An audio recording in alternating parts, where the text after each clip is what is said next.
Hello, everyone, and welcome to the third episode of the EGT Canada podcast. I'm your host, Alain Leon, and my co host, Patrick Fournier. Hi, And Pat, we have another guest this time, another driver, big and guest. actually a champion. We have a champion tonight. So, everyone, welcome Eric Bourduas. I'm trying to pronounce that right because I always write it the wrong way anyway. Good evening. Yeah, thanks for having me on, guys. Our Good. pleasure. So, lots of people know you because you've been always up there winning races and the championship. But we would like to know your background, where sim racing started, how did you get into it, and how are things going so far? Sure. So my real sim racing, I guess if you could say, started in 2017. That's when I started iRacing. And I don't really remember how I found iRacing. I think I just stumbled upon a video on YouTube from probably Jimmy Broadbent, and I think he was doing a GT3 race, and I thought, hey, I want to be a part of that. I want to do that kind of racing where people are, take it seriously. You don't have massive pileups on in turn one and everything like that. So that's when, yeah, I joined iRacing. I joined a team, did some endurance events with them, 24-hour races, Le Mans, Spa. So you're into endurance racing as well, yeah? Yeah, that was one thing that I really liked about iRacing that really kept me interested in that for as long as I was. But if you were already interested in sim racing, you must have had some kind of background into real racing, real life racing before, did you? Yes, to an extent. So I've been doing track days and lapping days since 2010. A few events a year, some With your own autocross personal as car? well. Yeah, that's right. Okay. Not a special car you had in the garage tweaking it out and stuff like that. It's just your own car, you go on the track and have fun Yeah, with it. that's not a bad idea. Before going into the sim racing, how did you start the interest into racing and lapping and cars and everything? I It's been actually like this don't remember. happen. It happened at some point, and the actual like roots of that, I guess, are lost in my memory somewhere. But I don't remember what actually kind of ignited that spark. Okay. But um, Could it I be had that. Jacques Villeneuve in F1 back in the day? No, I didn't follow F1 at all back then. Really? So, nope. Okay. So So I Okay. really don't know what. my start was NASCAR, so who knows? I started watching it, and then after that, got involved a little bit. And sometimes when you have parents watching stuff, it helps, and you get interested in some specific stuff, especially with every possibilities that we get online today. There's so many YouTubers that are going to bring out great, I was going to say, content, and we can watch Yeah. and get interested in stuff. And now we can even get into higher end, I was going to say, specs with our equipment because of these guys. So, but how did you meet EGT? Because as you were saying, you were big in iRacing, you were doing endurance events and stuff like Mhm. that. But what brought you to IGT? How did you find them actually? Yeah. So in the spring of, I think it was 2020, When COVID Porsche started and on. everything. Yeah. Sorry, yes. So Porsche had a special event that started on iRacing. That was the Porsche E. What was it? Oh, Um, the Sprint esports. Challenge Yeah. Canada. Yeah. Okay. And that was the first season of that, and it was going to be the top 30 drivers in Canada who qualified would get to do those. I think it was 4 races back then. So I tried to qualify for that, and I actually got in. So I had kind of a middling season, but I was really proud to have actually just qualified and been able to participate in that. And That that's was when that was with the Porsche Cup. that was with the Cayman GT4 Okay. Okay, so it was a iRacing. GT4. Okay, okay, okay, okay. Yeah, so right now they're doing both. They do the Cup car as well as the GT4. Yeah. Okay. At that time, it was just the Cayman. I It think was it on the had GT. just come out, so that's probably part of why Okay. they were doing like that. How Um, did you place up on the grid, the races and everything? How did that uh, go? I think like around 15th to 20th, Okay, not bad thereabouts. So considering it's kind of Canadian. Yeah. mid-pack sort of area. Yeah. Okay. Well, when you say Um, 15 out of the best out of Canada, Yeah. that's pretty good. Exactly. Yeah. yeah. Like I said, I was proud to have qualified and been in those top 30, and I knew I was never going to be the absolute best, but I was proud to have actually gotten into that and been able to compete with those guys. Okay. Actually, you've been proven wrong on that one because you were the absolute best last year. Well, I guess we'll get to that. So after that season in the sprint challenge, Julien actually wrote to me. I think it was on Facebook, and that's when he invited me Join the. to check out the EGT league on ACC.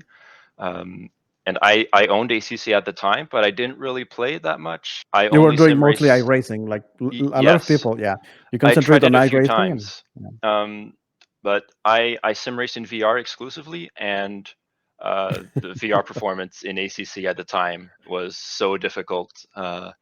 It So still is. yeah, it still is. But we didn't have the as many guides and like tips for how to optimize to get really the best experience at the time. So I never really spent the time to try to get a good playable experience. So I would try it every once in a while, and oh nope, still doesn't work very well. So stick with iRacing. Yeah. So when he reached out to me, that's when I kind of got to it and actually figured out a playable config for me. And yeah, that's No, when I joined the league in the second season. it helps when you have a bigger community and a lot of people like Alain, you're all using VR already. So some of them already are used to it. So you get tips and from the pros and people are more used to it. Especially for a beginner, as me who never used VR, it must be a weird experience to start with like that. But Yeah, as we're it's really nice now to have that bigger community, and especially within the league as well, to of people that have similar setups, or sometimes even you get lucky Yeah. and someone has the exact same setup. So it's a lot easier to try different settings and find something that works. And VR, there's not that many companies that do those systems anyway. So a lot of guys come back. Yeah. They all got the same racing equipment for VR equipment as well. But as we're on the subject of equipment, do you mind doing like some kind of roundup of the equipment you're using, like which kind of direct drive you have, everything actually, from And computer to equipment yeah, and how did you been upgrading? I guess, or because I'm over guessing the it's not the years? same. Mhm. I'm guessing it's not the same equipment you started with. Right. Yep. So I started with the classic Logitech G27. Ah.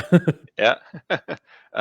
And then I moved up to the Fanatec CSL Elite with the CSL load cell pedals at the time, and the Formula V2 rim, which I really love. I think it's a really great rim Hmm. for GT racing as well as prototype And racing and did you things like start it that. right away with VR, or were you doing triple screens or single screen? How I've did never that? had triples, Okay. and as far back as I can remember, I think iRacing and ACC I've always played in VR.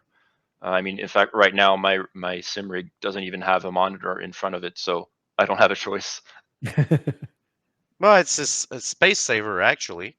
Because Yeah, I'm it sitting is. in front of triple screens and it takes a lot of space compared to your VR. You can just store it away and that's it. Yeah, But so I kind on of what set up my office here to have the sim rig next to my computer, so I have all in my one.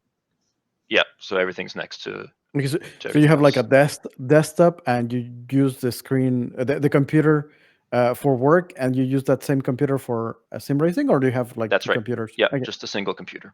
okay, okay, okay, okay. Oh, nice setup. But what kind of rig do you have Oh when you yeah, sit down sure. to race?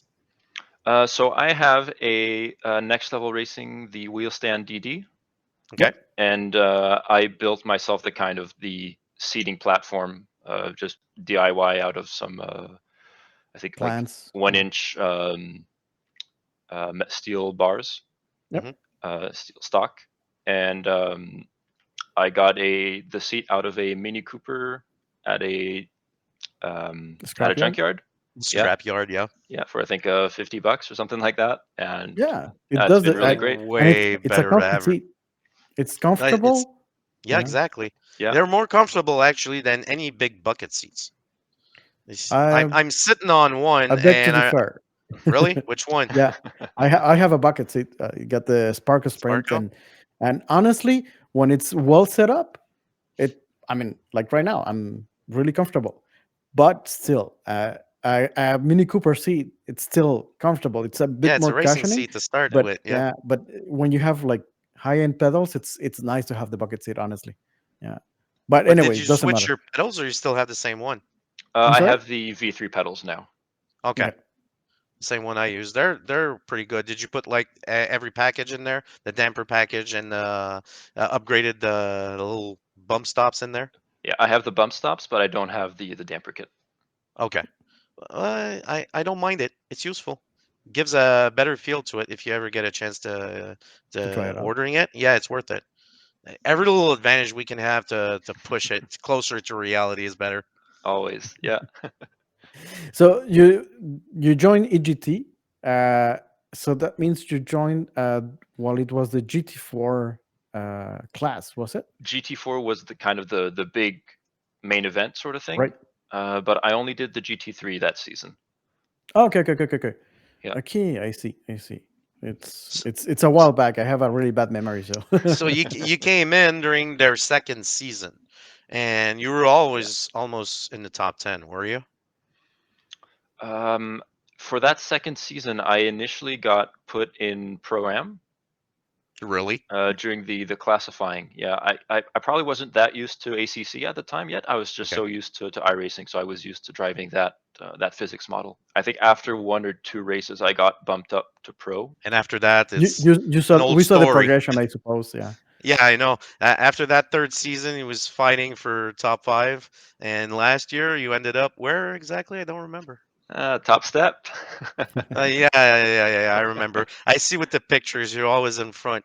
I'm not far behind, but I could never catch you. You're way Yeah, we faster can than see I him am. there. Patrick is there. Eric is just in front. Patrick is I'm always there. next to Eric is him. just in front.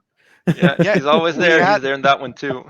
Yeah. We're out of. I was gonna say out of 7 races I did, both of us were on the first line side by side. I think 3 or 4 times actually. Yeah, Yeah. very often. Yeah. Yeah, Yeah. Kyalami, Donington, Snetterton. Which one? Which one? That Snetterton. We were side I by think. side. Yep, Nürburgring. Yeah. No, Nurburgring. I started No. third. he was third. Yeah, So who started was third. on? Belanger out David was on qualified pole. all of us. Yeah. Oh, right, right, Belanger right. just stole it. He came back. He stole the show at qualifying, and he stole the show at the end of the race as well. And we all know why. It sucks so much that we didn't have a clip prepared for this. But we'll get back to you, David. Don't worry. We got you planned coming on an interview because we want to make sure everybody remembers that one. Okay, Uh, and and uh, since the new season, I was going to say, we talked about this with Mathieu and even us in the first podcast. There was a big update that came into the game, which changed a lot of things, and especially the physics for the tires. Mhm. And like I said to Mathieu last podcast, they kind of broke the Porsche. It was really up there with the fastest, and now I could say it's a mid-pack car. But since I think you've been driving only the Porsche in ACC, so have I. Yeah. And what made you stick with it, even though we knew it was a bit broken and we had to start from scratch again? So what made you decide to stick with it? Um, for me, I wouldn't say I was starting from scratch, actually. Like the driving model change with patch 1.8, I didn't I noticed it, but it didn't feel like it was really changing how I felt the car that much. My times definitely did suffer, but in terms of how I felt driving the car, it felt more or less the same. So that didn't really push me towards wanting to change to a different car. Did you try another car or didn't you? No, I didn't actually. I'm Actually, the that's same. not true. I did a endurance event with Emma Landry oh yeah, and Kialami with the GTR, the big boy. Oh my God. So you like to torture yourself as well? Because the Uh, GTR is not a fun car to drive. it was pretty Marc-Antoine is interesting. Very different, Marc-Antoine, I but was saying last year, he's some kind of superhero to be able to put that car on the podium. It's nuts. yes, that was a really impressive season for him as well. Yeah, But that race since pace was really scary. since I know you can drive fast, and you've proven us with a few endurance events that you can drive almost any cars, do you have any kind of expectations for this year? Because the first race has gone by already. I think you finished sixth or seventh, I was eighth, eighth, I think. eighth. eighth. Yeah, Okay, so you see, in my but head, he's better than he really is. yeah, So, but but he did. I mean, he did have a bad qualifying. You'll correct me Yeah, oh if yeah, I'm you I'm were yeah, mistaken, but you way had a bad down there. qualifying. You didn't get it right, and then you just had to climb up. And I mean, Bathurst is not exactly the best track for the Porsche, Yeah, and you were running, I believe, zero wing, or no wing at that's all, right. or Yeah, yeah. So the YOLO setup. Yo. We tried it, Simon and I, just before the race, and I did a few tweaks to the setup we had before, and I was really surprised, but it handled really well. It felt really good going over the mountain, and the top speed was It's a still Porsche.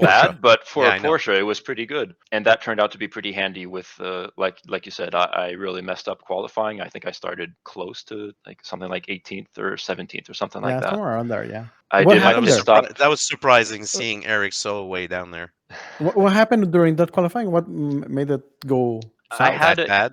the Porsche on low fuel with that setup. I Okay. practiced it with a little bit more fuel than I usually would for a qualifying setup. So when I changed to actual qualifying fuel, the rear Yeah. was more lively than I was used to, and it was just hard to really put a lap together. I had little silly mistakes going down the chase, and I just couldn't put a good lap together. I know I had more than half a second still in it that would have Okay. taken me, I think, to within the inside the top 10, but I just couldn't put a lap together. So started wherever I started. I kind of got stuck in traffic. Like I had the speed to overtake thanks to that zero wing, but the guys in front of me had the slipstream as well from the guys in Mm. front of Yeah. them. So I couldn't really pass. I decided to take a chance and do my pit stop early, and then I just drove On hard big right track to the end. on big tracks like that, doing an undercut and pitting Yeah. early is Pace. Good sometimes pace. better because it opens up the track for you.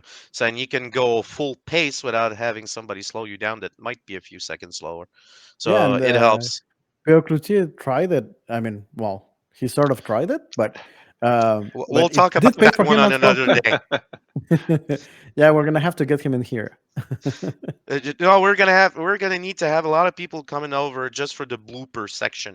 Just what not to do. We're gonna need a show just to tell people what not to do in ACC, and we can start with Alain. Number one, put fuel in the car.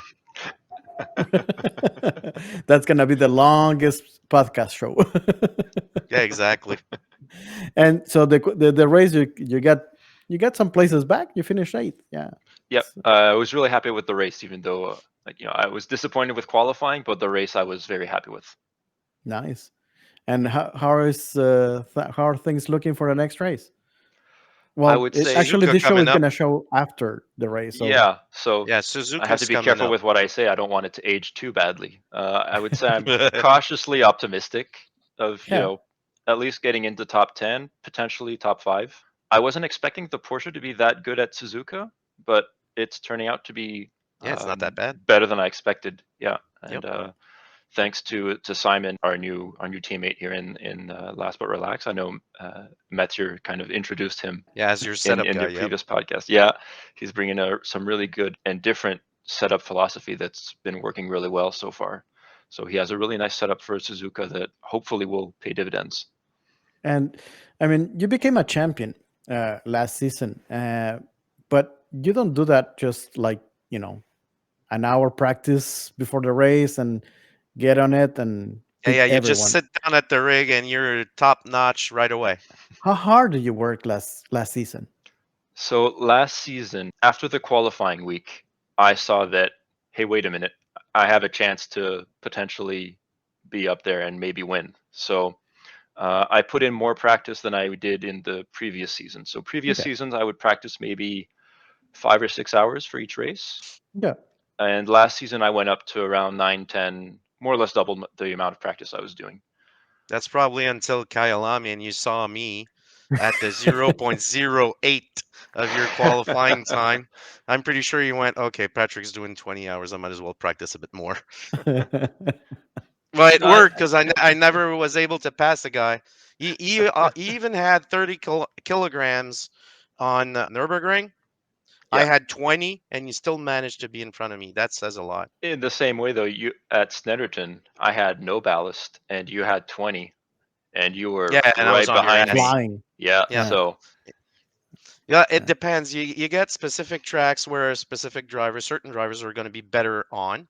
Like in my case, Bathurst, which you were great. You moved up the field really good. I can't drive that track. I just can't. I'm not good at it. And you get other tracks, so a specific driver cannot drive anywhere as close as we can.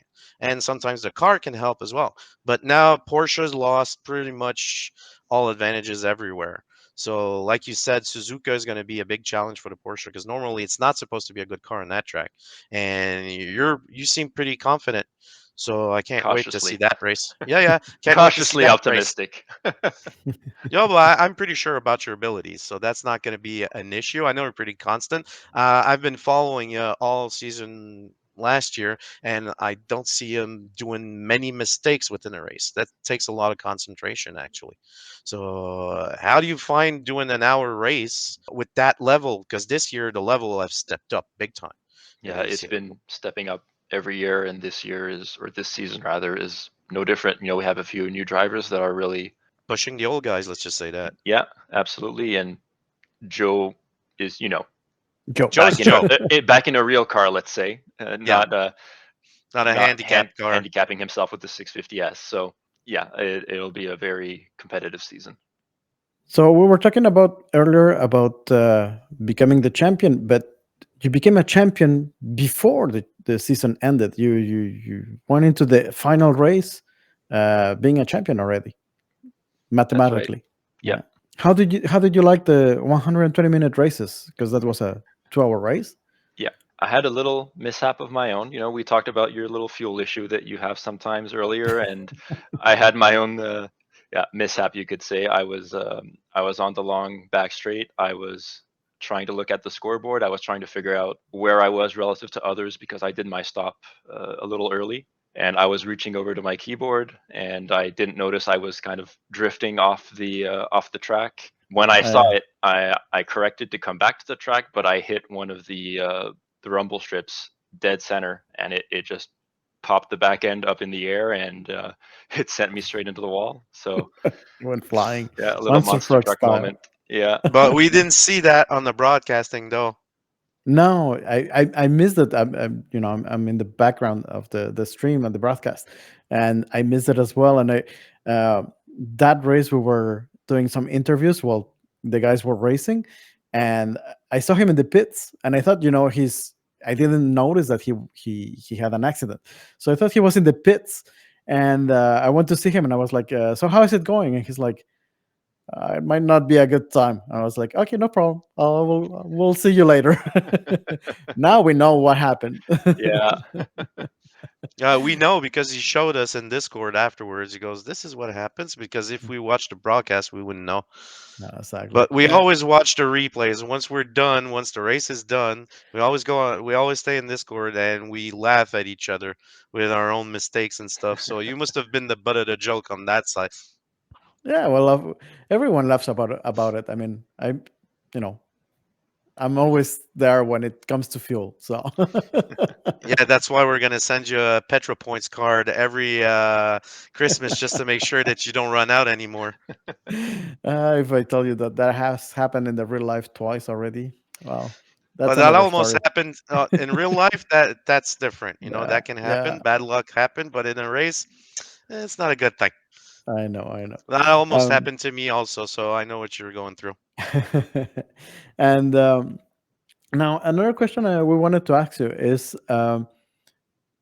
we talked about how you doubled the time during the championship last season, but even before that, how do you prepare for ranking week that the EGT team does? Um, how much effort do you put into it, or you just know that you're going to be pro because you're one of the top guys? But remember, it was a new track they were doing this year, though. It Yeah, wasn't the same one because since Eric was there, every qualifying week was always on Barcelona. yeah, And we thought that people were getting too much used to doing that one and they were practicing Barcelona too much and they were getting faster time that they should have been classed. In the real class, they should have been to be competitive with the other drivers. In your case, we know you're going to be pro. Even if you would have sandbagged that quali, we would have put you pro anyway. There's no way we're putting last year's champion in the AM class. So were you like comfortable with Mazzano because it was the first time we were doing qualifying? And like you said, was it a big prep to do, or was it like just go out and do it? Misano isn't a track I've driven very much, so it took me a little bit to really get into it and kind of get into a groove. I think I put in about an hour or two of practice before doing my qualifying. Just trying to Okay, keep it not that much. representative of more or less what I would do for the rest of the season, or even less in this case. Um, but truth be told, yes, I did expect that I would be put in pro kind of no matter where I did end up. So I didn't put much pressure on myself to make sure I qualified in pro or anything like that. And you Okay, okay. finished in which position in quali? I think I finished 10th. Huh, not bad. Because like we said, the field was pretty fast this year. And Yeah, even 10th, you're probably like 0.1 off the first guy. Is yeah, it's so it's a few tight this tenths. year. Yeah, Yeah, it's nuts this year. And actually, he's part of the team. He does help the series a lot. Eric is pretty much in charge of the website and how everything works, and we really appreciate that. How do you like that, being in the background of the series of the EGT Canada? well, it's nice to be able to contribute in a way that fits with my own skill set to be able to help with the website. I wouldn't say I'm completely in charge with it. We're a few people that work on it, but Yeah, yeah, it's just nice to be part of that and to help the league expand and reach its full potential. I totally cool. get it because they asked me to be part in the backgrounds and being steward and stuff like that.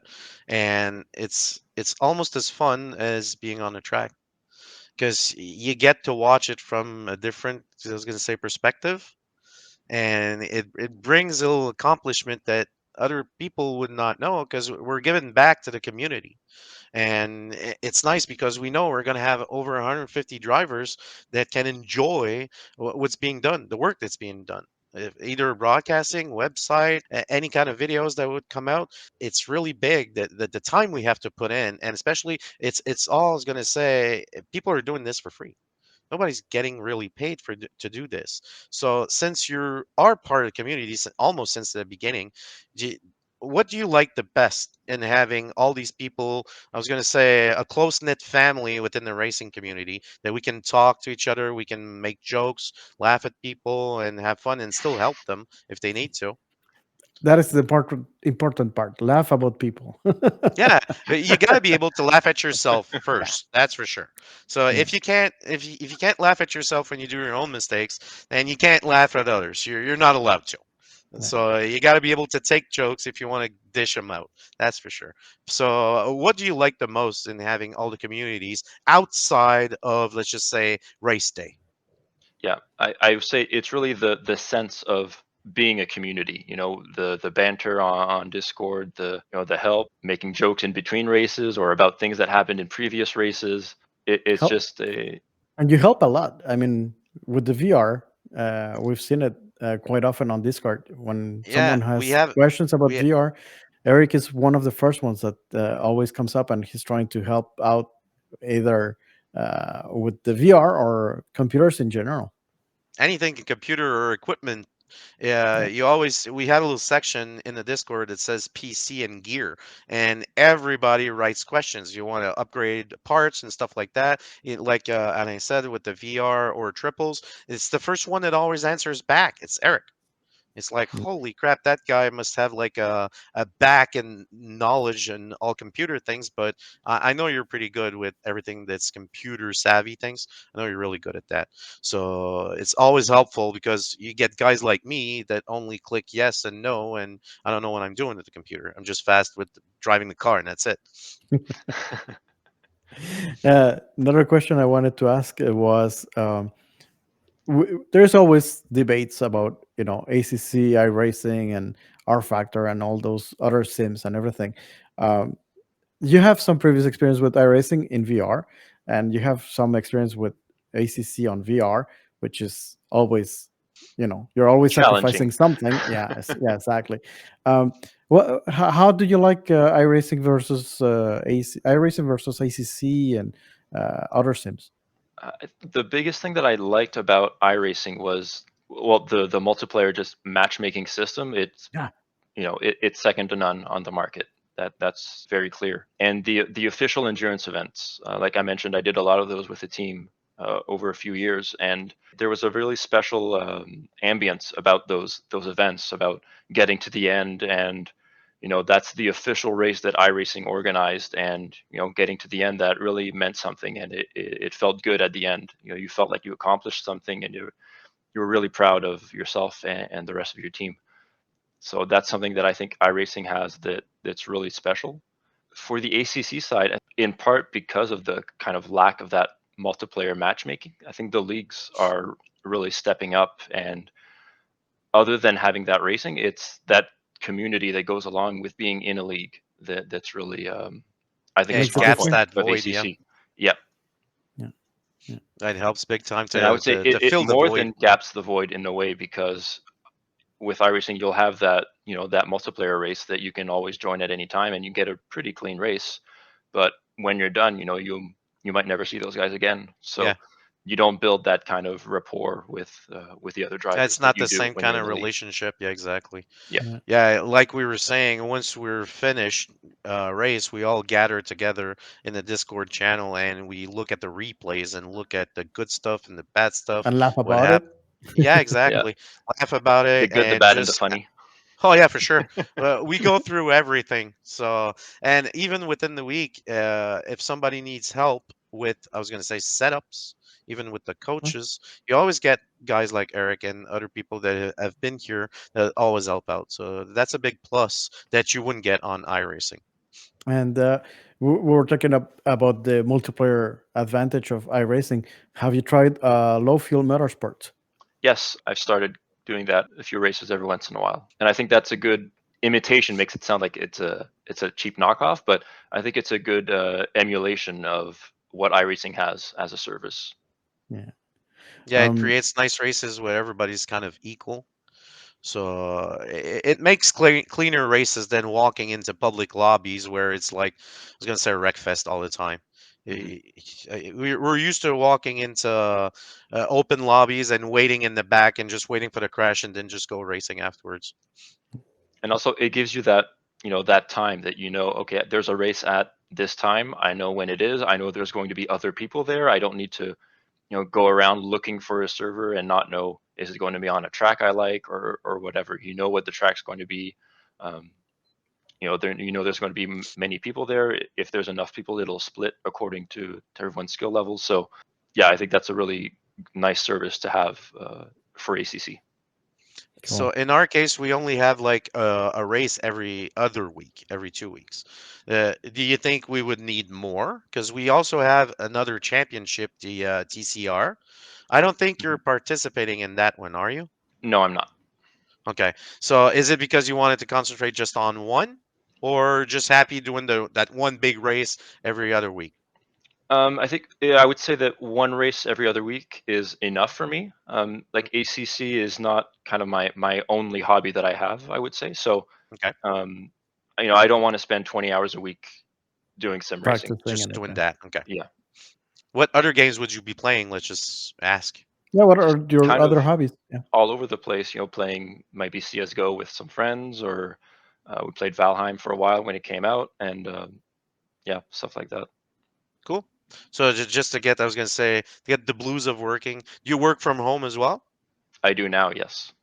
So a lot of us are always stuck at home. So yeah, I'm in the same boat as he is. I work from home, so sim racing home, and you need an exit. Let's just say that, so to have an outlet, something Yeah. different, not just do sim racing, because otherwise you'd go nuts. I totally understand that part.